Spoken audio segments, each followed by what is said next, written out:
Cable Bahamas has always been considered the innovator. People can have confidence in Cable Bahamas as a mobile operator because of our past history. We've proven to the Bahamian community that we are in fact able to manage additional services as a telecommunications company. Customers expect the best from Cable Bahamas. The technology that we bring is revolutionary technology because we know that the Bahamian public, they deserve it, and Cable Bahamas is here to bring it to them. We are ready. Turn us on. Officials predict Carnival will pump up to $60 million into the economy. Health screening for Marathon residents affected by the Rubis fuel leak began this week. A look back at 3 years under the current Christie administration. And the Prime Minister on hand to honor a noted educator. We've got those stories and more coming up tonight. I'm Dana Smith, and NB12 starts right now.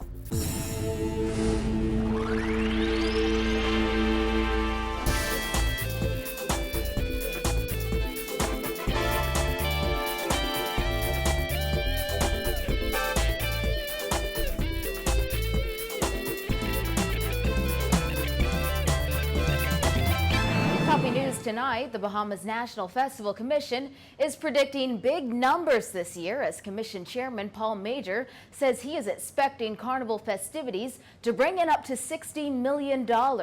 He also says, based on the turnout in Grand Bahama a few weeks ago, he is also expecting a major crowd in New Providence. Simone Davis has the story.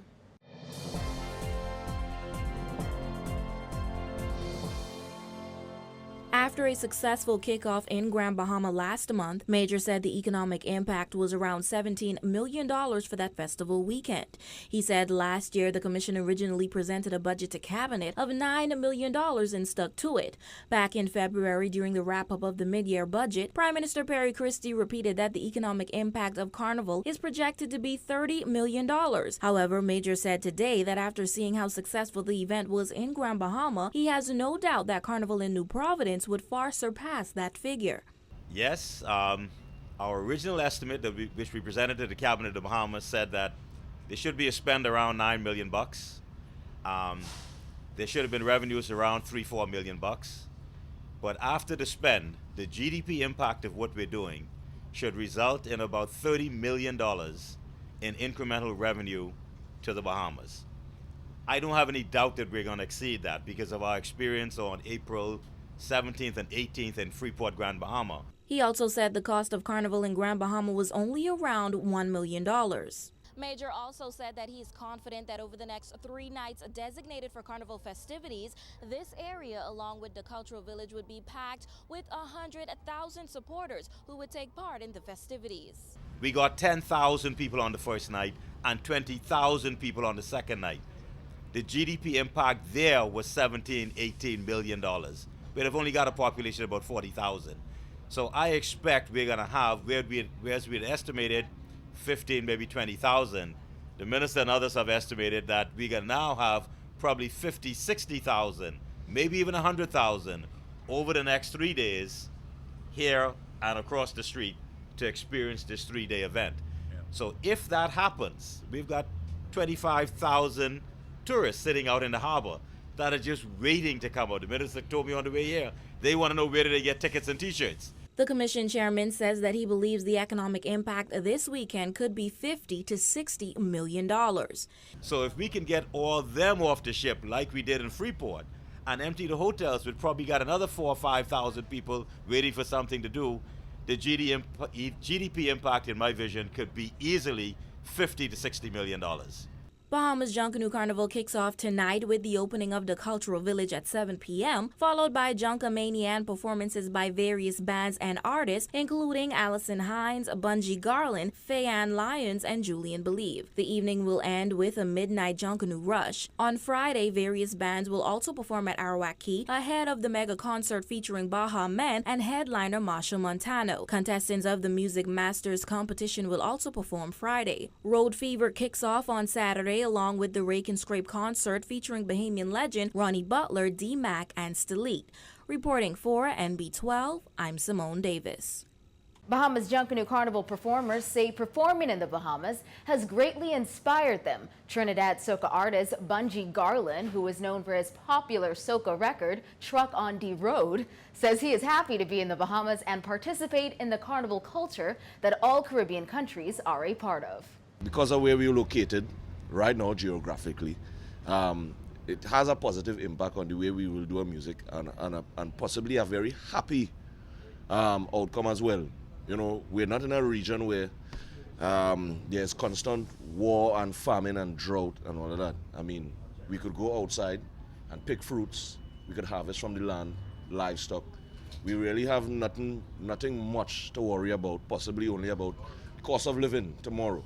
And when you're in a situation like that, music is reflective. In any way you go in the world, music is reflective. So because we are here now, and we are in this situation now, naturally, the music we do will be fitting of the situation, which is a happy moment, a happy time. With some Bahamians showing resistance to foreign artists performing at the Bahamian Festival, the Trinidad singer says he hopes his performance would show people that all Caribbean countries are one. Bahamian pop singer Julian Believe said he feels blessed by the many opportunities he has gained through Bahamas Junkanoo Carnival and the chance to share the stage with other Caribbean artists and showcase his talents in his own country. I mean, the vibe of the Bahamas itself has a very happy feeling. You see what I'm saying? So a lot of the music that you hear it reflects that. But there's a lot of stories that can be told because of the climate, because of the atmosphere, because of the vibe of the Bahamas. So when you listen to a lot of the Bahamian music, it's full of stories. It's full of sad stories, but it's still happy in a sense, you know, because it's just what it is. When you wake up in the morning and you get to look at the beach, you get to look at the pretty water, you get to look at the sun, and you have that. Even if you want to complain and get upset, you still got to be happy because a lot of people don't have that, you know. So for me, as an artist, the music is fun. I'm living and whining. I'm having a good time because that's what this is about. That's what the carnival itself is about. The two will take the stage tonight at the Cultural Village to perform their song that has been burning up the airwaves, Live and Wine. Chief Medical Officer Dr. Glenn Benaby today defending government's response to the Rubis fuel leak, pledging the Ministry of Health will make good on any shortfalls that may exist as a result of what previously wasn't done. At a press conference this morning, officials confirmed health screenings for Marathon residents have already started. Dr. Benaby was asked if it was dangerous to wait so late to begin the screenings. Our aim here is not to create anxiety. Our aim here is to address the matter before us, to do so thoroughly, and to make good on any shortfall that may exist as a result of what has been or has not been done in the past. So that is our focus today and going forward. This past Sunday, government announced health ministry officials would begin meeting with Marathon residents affected by the Rubis fuel leak on Monday as a part of health screenings. Dr. Benaby said today government has indeed started the process of surveying residents, adding the recent rainy weather has delayed efforts, but officials are continuing the work. Today is a brighter day and the rain seemed to have abated for now, and so this morning we will have a continuation in a much more demonstrable way into Marathon. But having said that, there was a team last evening in the rain in Marathon. The results of the survey will determine if further tests will be conducted on individuals, such as potential blood testing, which according to Dr. Benaby will be offered in many of the cases. The survey asks questions about items like health history and water supply. Charlene Bain of the Department of Public Health said officials have visited 13 homes so far. To date, we have visited a total of 13 households, with some households having as minimum as 2 persons and as much as 6 people.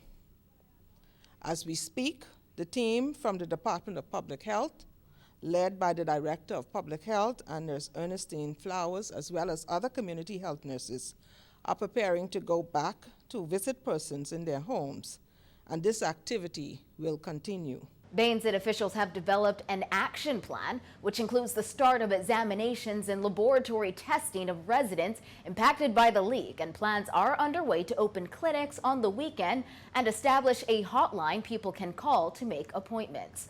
Dr. Beneby added officials will leave no stone unturned as they seek to address the issue, and he assured government is taking the work seriously. The Ministry of Health and the Department of Public Health take this as a very serious responsibility, and we maintain the confidentiality, the compassion, and the sensitivity necessary for the residents in Marathon in particular, and all those associated with this unfortunate circumstance. Today marks the third anniversary of the Progressive Liberal Party's victory in the 2012 general election. Since their triumph at the polls, the Christie-led government has seen its fair share of accomplishments and failures. Tonight, Kyle Joaquin takes a look at the past 3 years of PLP governance. It was on this day in 2012 that the PLP won 30 of 38 seats to become the government of the Bahamas.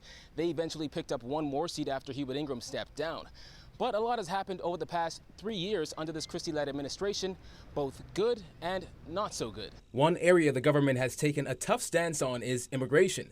The November 1st implementation of a new immigration policy that saw all foreign nationals without proof of legal status deported was perhaps the most controversial both locally and internationally. Only take one. If they give you one, they have to give you the other two. They are brother children, why you only... You better stop, mate.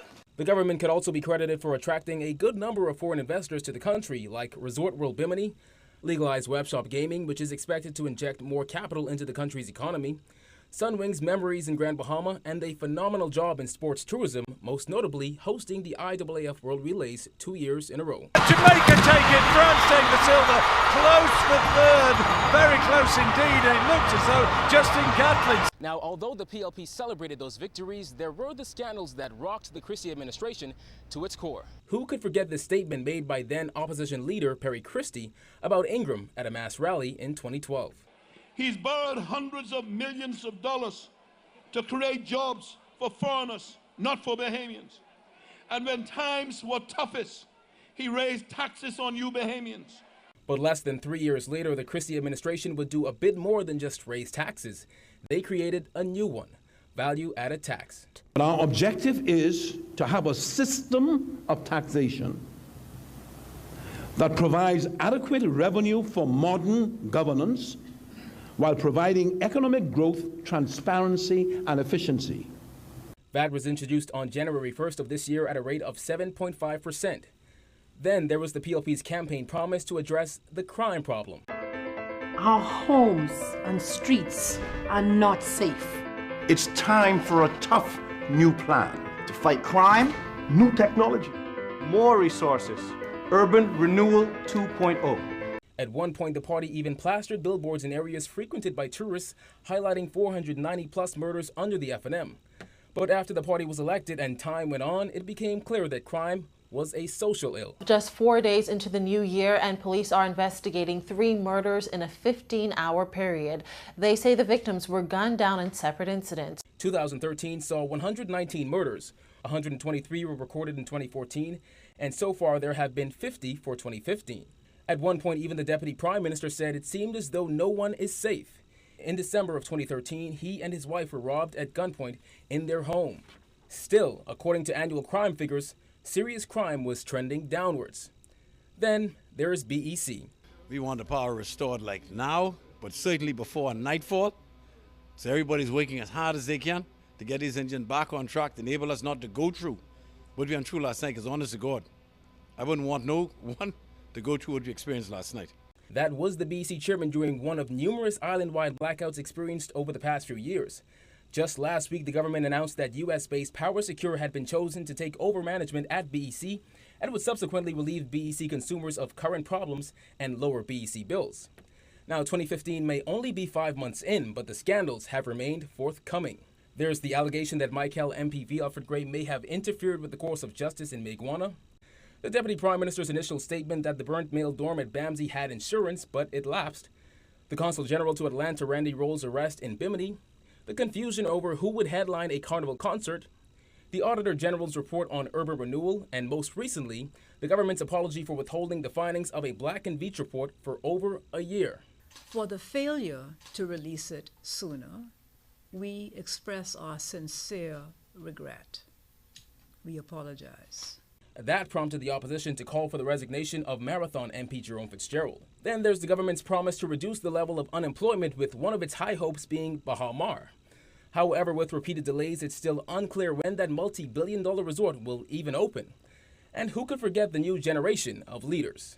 That is why I've recruited a new generation of PLP leaders. Together, we've written new blueprints to create jobs and combat crime. But one by one, those new leaders were relieved of their duties. Greg Moss, Renwood Wells, and Andre Rollins, all fired.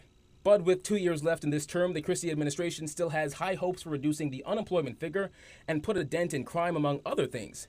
And as 2017 approaches, there's no telling whether Christie will once again throw his hat in the race for re-election or allow a successor to face off against Hubert Minnis and Granville McCartney. Reporting for NB12, I'm Kyle Joaquin. There's more news after the break, so stay with us.